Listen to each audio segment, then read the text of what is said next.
Hello again, this is Edwina Crouch-Pears, and once again, we have a liberal arts major here with us in the studio. We have Tom with us. Welcome, Tom. Okay. Thank you for being here. Okay. So, Tom, what did you major in college? Well, I majored in a few things. Tell us. I did become a liberal arts major after two major changes. I came in, went to several schools for my undergraduate, and of course before that I was in the Navy. My alma mater, I guess you could say, is the Defense Language Institute. I took Russian, basic Russian, and never used it. And maybe that's a good segue for liberal arts, because the going logic is, well, why take liberal arts? It doesn't pay. Right. It's not like, what are you going to do with it? A CPA or pre-law. Right. But I guess my viewpoint on that is that school in general, I think of school like a reef, like the Great Barrier Reef, or a reef that's like on a coral atoll in the middle of the ocean. Now, most of the ocean around it doesn't have anything going on. But then you get into the college environment and you get all sorts of individuals congregating for different reasons. Right? You have your engineering majors, you have your business majors, and folks that come in on a general major and then switch to something else. Liberal arts is, I think, one of those things. It's a standard base platform to build things on. And whatever building you choose to build on that foundation is up to you. You could make a Victorian mansion.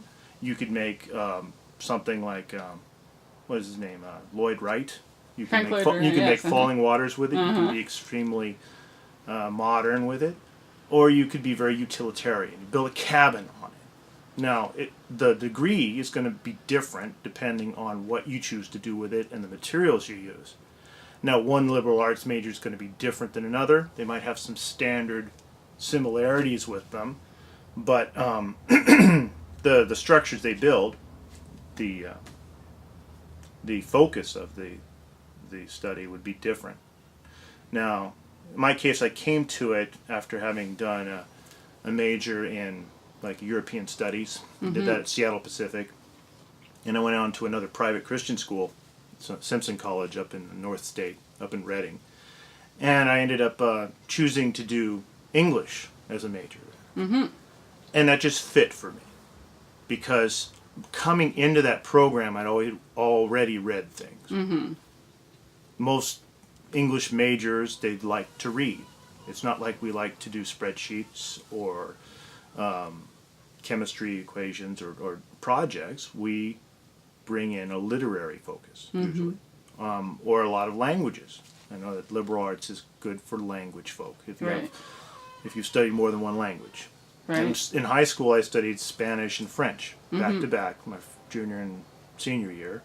I enjoyed those topics. Oddly enough, maybe it's a perverse thing, maybe I'm a mutant or something, but I've always been fascinated with the structure of language and just how different groups of humans come up with some of the same structures. You can come up with different ways to express the same idea. And so liberal arts does that too.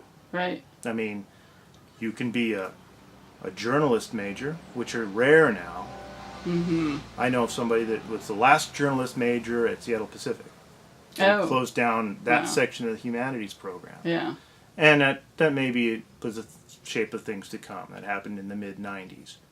A lot of the departments are getting cut for budgetary reasons. And there is the very real situation of people wanting their degree to pay, or at least have the promise of paying. So did we cover all of your majors, or do you have some more floating around in there? Well, I did briefly do. My second choice was to be, oddly enough, a missions major. Like the mission bell? Well, I guess you could say there were some ding-a-lings in the program, but yeah, it was at that point in my life, I thought that's what I wanted to be. And things change. You can change focus. And a good degree program will allow you to do that. And liberal arts certainly is no exception to that. And then you have a graduate degree as well, yes? Yes, I chose to go into teaching English as a second language. In fact, my minor in my BA program was TESOL, teaching English as a second language. Now that's been some marginal use to me. Again, it really is how you apply the knowledge. Right. And sometimes when you leave college, other opportunities come up. Right. Which may not have anything to do with your degree program. Right. So it's very similar to the reef analogy I used earlier. Yeah. You're going to get different stuff growing on the reef depending on what tides wash it in. Yeah. And in this aspect, the possibilities changed the shape of what I was doing. Right. Right. Which went into other things. And in my case, what has been a continuous pattern is that I've been a clerk. I've worked with admissions and records at Cabrillo College. I currently have, in my current incarnation, I'm a clerk of the state variety, state worker variety, and I manage information. You know, a lot of liberal arts majors end up going into being receptionists and things like that. And a certain set of them, I think the program was originally designed to make teachers. A lot of it. Right. But I have another theory about liberal arts. What's that? And I think it was fashioned in the time when the publishing industry was big. Time we were chopping down all sorts of trees and making, pulp to make paper. Right, right. And people made fortunes on that. Yeah. You have these publishing houses that made textbooks like Random House, or is it Random Yeah, House? Or Random House. Sounds like somewhere you should work. yeah, it should be. Yeah, McGraw-Hill is the one I'm thinking. Yeah, okay. But things are happening. Technology is changing. Yes. In fact, I just found out this morning that Newsweek, the magazine, is an online-only publication. Yeah, isn't that interesting? And it was bought out by International Business News or something. Right. And so it has an electronic format exclusively. And so if you were going to work for them, you didn't need to have desktop publishing skills and other skills and specific things. Yeah. Whereas maybe in the past, if you got hired on as a magazine's op-ed person, you may never have touched a computer before. Right, right. So, maybe that brings up another point. You come up with different skills as you go through life, things you pick up, and they aren't necessarily a part of your degree program. Right. My experience with computers has nothing to do with the things I've studied. I've really never taken a computer class, and yet I use them all the time. Right, right. Yeah. As a computer gamer, I do that. Things have gotten easier. They've changed. It's more online with mobile and all that. And that's another story that I will just close the door on right now. But yeah, it's different. Stuff changes. So it does. So I have the question of why you chose your major, but you have several, so you can pick one or pick several. And well, I'll choose why did I choose to be an English major? Yeah, let's go with that. Well, I chose to be an English major at Simpson College, which is a private religious college based in a denomination known as the Christian and Missionary Alliance. And I had been a mission major there. But I discovered, there was one particular class I took. It was a class in church history. And we got into the section about cathedrals and about how cathedrals are built and what they are. And to me, I was fascinated with the literature of it, the form of it. At the time, I'd spent a summer job doing a work-study job at the library in Reading. It's a Carnegie library, one of the old ones. And we were switching the system from Dewey Decimal to Library of Congress. Oh, that's a cool project. Just by chance, I happened to do that as a work-study job in conjunction with my VA benefits at the time. But I started reading. I would put in these unabridged tapes, audiobooks. And just for fun, this is my fun anyway, I'd listen to some of the classics like Hunchback of Notre Dame, back to back with the Phantom of the Opera by Gaston Leroux, followed by Tale of Two Cities, and of course the Les Miserables, as audio while I was changing out cards. And that influenced me. I think the next the next semester I went in and said, can I change my major to English? Because Yeah. that's where I come from. That's Right. where I've been. I've loved to read all my Right. life. Right. And it's like that just kind of injected me with a motivation I didn't. It was maybe latent, but it just fit, and it stuck. That was my final change. So yeah, I just the focus of my knowledge and what I like to think about was covered by the English major, which is a subset of the liberal arts major. Indeed. Later on, I did TESOL. I hadn't chosen my minor yet at that point. And that happened when I moved on to Bethany College, which no longer exists, Yes. sadly. Yeah, I had some good times actually doing that as the focus. And again, it was kind of maybe by necessity too. It's not like if I wanted to be a chemistry major, that I could do it at the particular schools I was at, because Right. they were limited. Yeah. And the thing about the technical degrees, you have to have the beginning subjects Yes. to get into that. Right. It's so specialized that if you haven't done those things, it's sort of it makes the decision for you. Right. Right. There aren't as many doors into that. Yeah. So Yeah. because I didn't have those prerequisites and I had a bunch of language experience, Right. English was or the liberal arts major was a shoe-in. It was Right. a no-brainer, I guess you could say. So, what would you say that you're doing with your major now? Like, how would you say that your English major is being used in your life now, and how has it helped you? Well, I'd say that having the ability to parse through large amounts of information in text, the English major was useful for me. Because I did tutor academic writing for a while at San Jose State. I did that while I was doing my MA. And of course, I have to do it all the time when I tutor students in ESL. Sure. And that is to look at the whole thing, know the structure of it. Not like I really majored in grammar structure, but I did a lot of reading. Yeah. And you write, really, you do write like you read. Yeah. And unfortunately, the current generation seems to have a disadvantage with that because they hardly read. Right. They may listen to the audiobooks or whatever. And there's some folks that are actually quite literate in the classic sense of the term. But being able to have those authors influence your writing as a structure is there. And I think that degree program has helped me in that way. It's just about dealing with information, packaging it, knowing when to summarize. Yeah.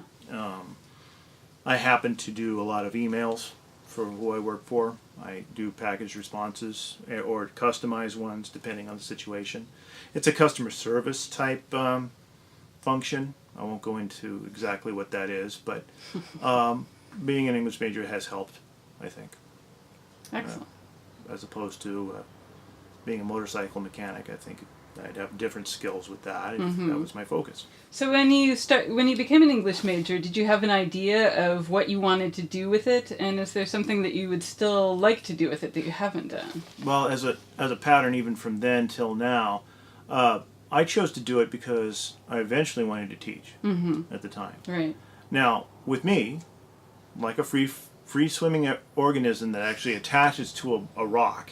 You know, barnacles begin free swimming and then they attach to a rock, and they're totally different. They have totally different morphology from the beginning of their life to the end. That's how things have happened for me. I keep going back out. I'll dissolve. I'm a transformer. I will just switch Yeah. depending on where the currents are. I will do that.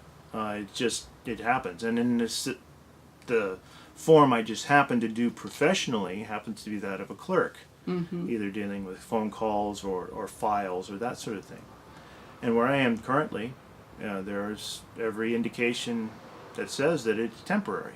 Everything's temporary. So as far as career path, teacher is the template, but oftentimes it'll take different forms off the template. Right. Right. So Yeah, that makes a lot I of guess sense. that answered the question. It does, yeah. I think so.